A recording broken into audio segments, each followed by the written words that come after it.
How often have you talked about killing someone? Oh, Lord. No, seriously.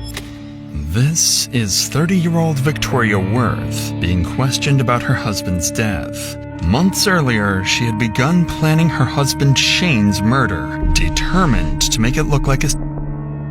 That was until Shane's final words turned the investigation upside down. Shane, can you hear me? I didn't do it. Okay, everything will be alright. Victoria believed she had orchestrated the perfect murder, securing her husband's house, car, and fortune. But eventually, her arrogance would not only seal her fate, but also bring down the people around her. Some days I just wish he would get in an accident, die or something. There's a lot of things that could be done to make it look like us. This is the time to tell the truth. I am. This wasn't planned. This wasn't supposed to happen.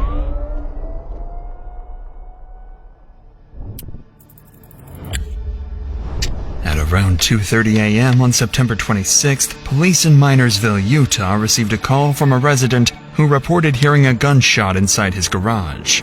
Corporal Cox quickly rushed to the scene, unaware that he was stepping into a carefully staged murder.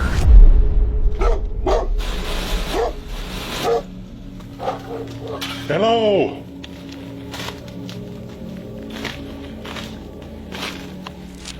Beaver 6, go ahead and send medical in. We're in the garage.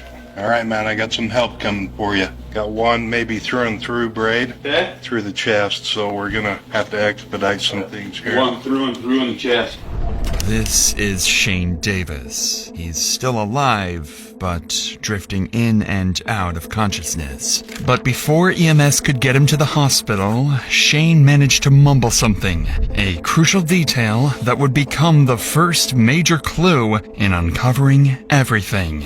Looks like he's walked out to here. Just keep talking to us, Shane. You'll be good. Shane, my name's Christine. I'm with the ambulance. If things go quiet, just keep going. We're just gonna roll you back, Shane, okay? Okay. He said he did not do it to himself. Okay. With Shane insisting he didn't shoot himself, detectives began to consider that this was not a self-inflicted act, but attempted murder. The officer counted 6 people in the house. While they were still seen as witnesses, their strange behavior and absence of a gun would soon raise suspicion. There's about 6 people in the house. You guys know Shane to own a pistol? He does own a pistol. Okay. It's in my room with him. I'm married to him. I don't see one out here anywhere, so I'm wondering where it's at. Nobody's seen a gun or anything like that. He's got a gunshot wound to his chest. As Shane fights for his life on the way to the hospital, detectives turn their attention to his wife, Victoria Woerth. What officers don't realize is that Victoria's mind is fixed on a dark thought. If Shane dies, she would inherit his house, car, and fortune. With this twisted fantasy in mind, Victoria would go on to unwittingly reveal just how much she despised Shane. Is he gonna be okay? I'll tell you later. That's all I can say. Was Shane arguing with anybody tonight? Just a little bit with me over a stupid comment. Yeah. He's been drinking nonstop. He was driving. I told him to come home. He needed to stop his. That is a fight that has come out quite a bit between the two of us, is drunk driving because of his ticket last time, which scares me. I have a 2-year-old daughter in the home, and the only comment I had made that if he entered the home that I would protect at any cost necessary for my daughter's sake. Sure. Victoria claims that she and Shane got into a heated argument earlier that day. She also brings up his bad habit of drinking and driving, almost as if to shift blame, although no one has accused her of anything yet. But with 5 other friends still in the house, 5 more potential suspects entered the picture. But this is when Victoria starts throwing out even more bizarre theories, further deepening the officer's suspicion that this wasn't a self-inflicted death at all. Guys, any reason for anybody to cause Shane any harm? Anybody that may be involved with this that we might want to look at? I don't know. He's got his fair share of enemies. Some people have issues with him because of him getting physical with me a while back in the past. He had left. He was drunk. I told him bring his ass home because last time he went out drunk driving, he ended up in jail. So, guys, did anybody see Shane with a gun? Did he make any comments about harming himself? I don't know. He's been drinking, and when he gets drunk, he gets kind of dumb. When he gets to drinking, he doesn't always make the smartest decisions. He has been going through a lot lately. Did anybody see Shane with the gun? Brandon, you discovered him? I discovered him originally. Notice how Victoria stays glued to her phone while answering the police, almost as if she's reading from a script. With each claim, she further damages Shane's reputation, portraying him as an abusive husband with many enemies. Corporal Cox is struck by the housemates' matching lack of reaction, completely unfazed by their friend being shot in the chest. But as the officers start analyzing the crime scene, they uncover a clue that turns the residents from witnesses into prime suspects. There's blood all the way around to the corner. Yeah, look at this. Here. He's come out to this point. Or tried to enter to this point. I don't see anything past here, Kai. What do they have to say? Anything? Did you talk to him? Yeah, I talked to his wife. She says it was just him and her arguing. That he's been drinking all day. A trail of blood led from the garage into the kitchen, suggesting Shane Davis was either moved after being shot or had tried to escape, casting serious doubt on Victoria's version of events. Detectives pressed on, unaware that everyone but them knew who had shot Shane and why the gun was still missing. Well, I don't know how well you guys know him, but he scares the living hell out of me. Since I do have a 2-year-old in my home, I will do whatever it takes in my power to protect my daughter at any cost necessary. Now, you said Shane did have a pistol, from what you told me earlier. He has a pistol. It's in my room. I can actually show it to you. Yeah, just take me where and I'll look at it if you don't mind. Yeah, we do have... He has his own gun, and I have a rifle. Okay. So, they're both in here. Is that the only 2 firearms in the house? Yeah, his is right there. Okay. So that's his. Set that right there. And I have a rifle, which is... Okay, you can leave it right there, that's fine. What caliber? 7mm 08. Neither of these have been fired. And these are supposedly the only 2 in the home. Maybe we may have a shooter somewhere. Cox examined the rounds in each gun and concluded that none had been fired. With this revelation, the detectives returned to question the residents, unaware that Victoria was about to accidentally reveal a crucial piece of information pointing directly to the shooter. Well, do me a favor, guys. Just everybody hang tight right here. I'm going to come back and get a statement from everybody. And Well, I don't know where my other partner is. I have 2. I'm polyamorous. He's been gone for a while, though. Long beforehand. Okay. So he left earlier today and has been out and about for a while. Okay. Yep, just hang tight right here, guys.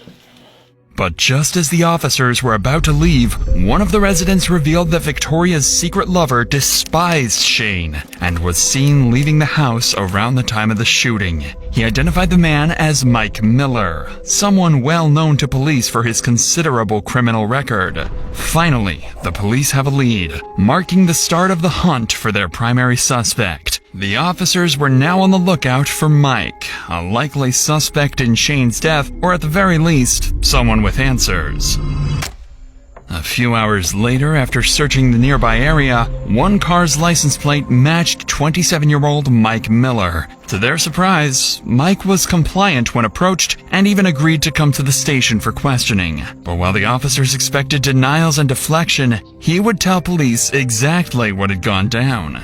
He proceeded to walk towards me and ended up going through the garage. I know she tried to keep him out of the house by keeping him pinned to the door. For a minute, she kind of kept him there, and then he got kind of pretty physical with her. He grabbed her wrist and he shoved her. And I told him, like, Shane, I will shoot you. You need to let her go. He wouldn't listen. I did what I did to protect him. I shot him.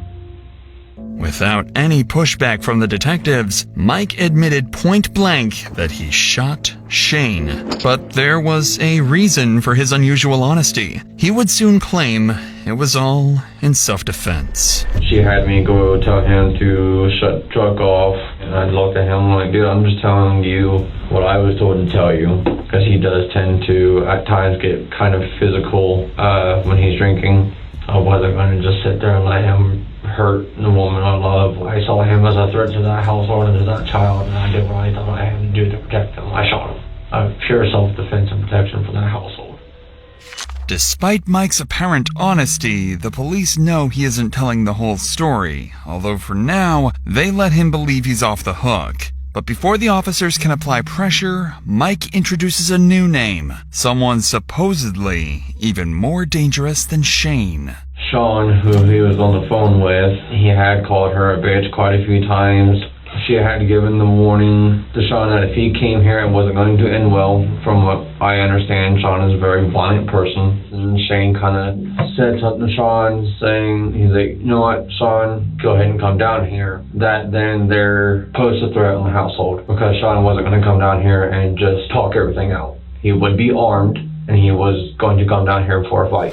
According to Mike, Sean was a friend of Shane's who was moments away from arriving at the house, armed and ready for a fight. But since Mike had spent 5 hours on the run after the shooting, it's possible Victoria instructed him to tell the police this story and perhaps even to claim self-defense. However, Mike's self-defense argument was far weaker than he realized, and the detectives began pressing him on it. Why did you immediately go to the gun rather than try to physically stop him? Because there's two of you and just one of him. The light wasn't on, and like I said, it's really cluttered in that garage, so I would have ended up falling and stumbling. Hindsight 2020, is there a way that you would have handled this differently? Yes, if he hadn't been so stubborn. Yeah, I mean, but rather with using the weapon. And that's something I thought about throughout the night while I was driving, is that I probably could have handled that a lot differently, but like I said, he was already getting fairly aggressive with everyone else and pretty loud. As the officer points out, with multiple men in the home, subduing Shane wasn't just possible, it was the right thing to do. By now, Mike and Victoria's relationship seemed increasingly strange, and the officer realized this was likely something they would want to push on. And he was right. So has there been any, jealousy squabbles between you and Shane? I mean, have you, seen him with Victoria and became jealous? We've had our moments where, he wasn't really given a choice. Everything had came out that me and Victoria were together and had been together for quite some time and whatnot. She basically told him she was staying with me, and that was that. He was going to have to deal with it or, end the relationship.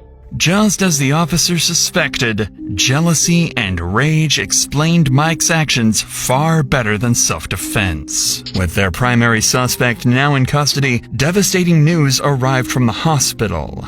Shane had passed away. As Mike prepared to be charged with manslaughter, Victoria believed her brilliant plan had succeeded and that she had outsmarted the police. But little did she know, her arrogance would eventually catch up with her. It's now 1 month after Shane's death, and Victoria is still living in his house, driving his car, and carrying on as if nothing had happened. She frequently visits Mike in jail and writes Facebook posts about how much she misses Shane. It seems that fateful night was behind her, and Victoria was free to live her dream life. But that was until something completely unexpected happened. On November 7th, the detectives received an anonymous tip to check Victoria's Snapchat account. While they weren't expecting much, after all, their primary suspect was already in custody, the investigation was about to be turned upside down. Unbeknownst to the police, Victoria had been planning Shane's murder for months over Snapchat with Mike. While Mike may have pulled the trigger, the messages made it clear that Victoria was the mastermind. With this new evidence showing that Victoria had conspired with Mike and encouraged Shane's murder, the detectives were ready to bring her in. Although Victoria remained arrogant, still convinced her plan was flawless, the police now had enough proof to completely dismantle her. So, were there ever times that you and Mike talked about Shane together and that you were both upset with him because of things he was doing? Yeah. What was that about? Just the way that he was acting and his behaviors at hand, and that if it was going to continue on, that we were going to sit down and sit there and say no more alcohol allowed in the house at all. Mike had multiple usernames on Snapchat. Do you remember Devil Daddy 13? That might be one of his. You ever remember having a conversation with Mike about Shane when he was using that Devil Daddy 13? Not off the top of my head.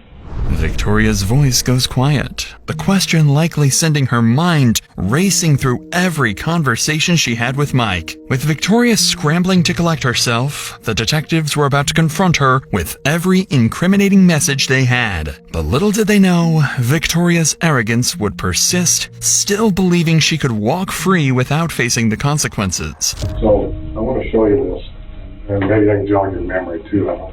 This is those snaps between Devil Daddy and Rebel Princess. Everything that I reached between you and Mike. He said, some days I just wish you would get in an accident or something. So, I didn't have to deal with this crap. but let's just read through these, Victoria. Okay. So, cut your wrist to get caught.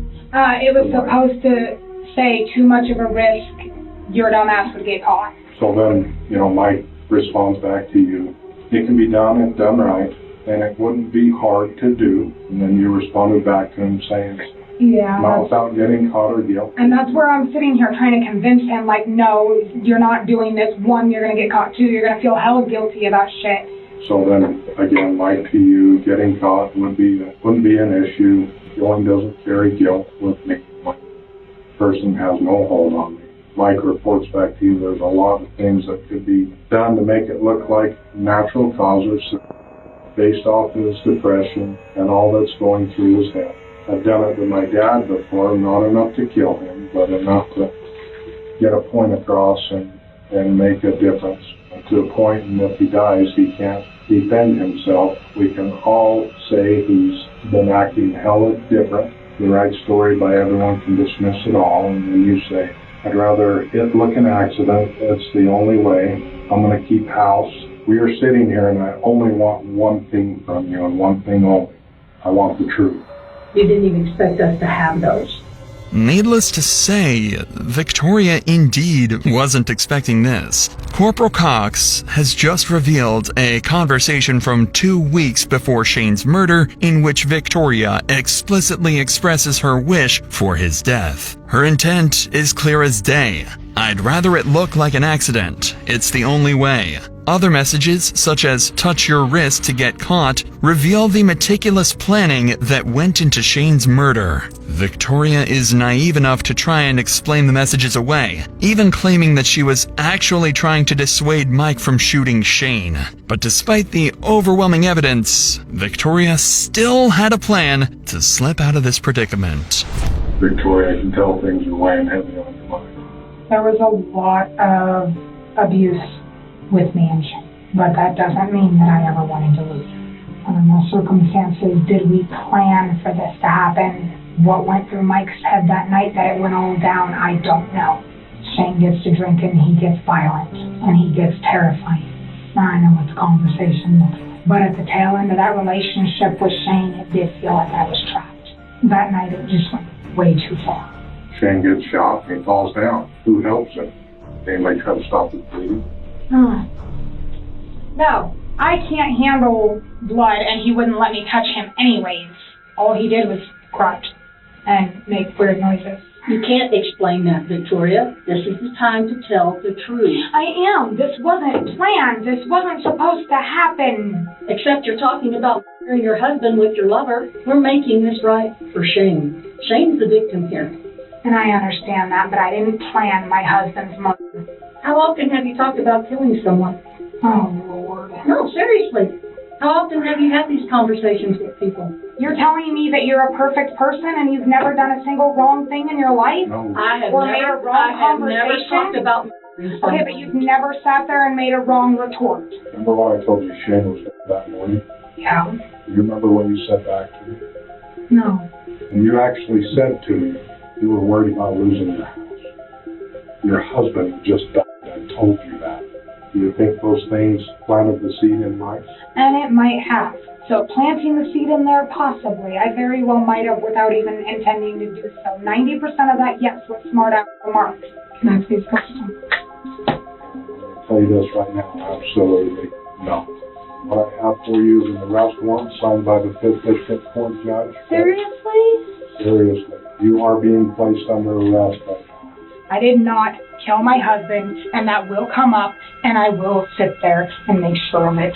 You guys are making a huge mistake. Victoria finally admits to planting the idea of murdering Shane in Mike's head. Unbeknownst to her, Corporal Cox has masterfully coaxed her into confessing and sealing the fate of her secret lover. Months after the murder, Victoria was finally arrested and escorted to Beaver County Jail, the same facility where her lover was being held. Mike Miller pled down from murder to manslaughter and received a sentence of 8 years to life. Victoria Woerth was convicted of criminal solicitation and conspiracy to commit aggravated murder and sentenced to 3 years to life in prison.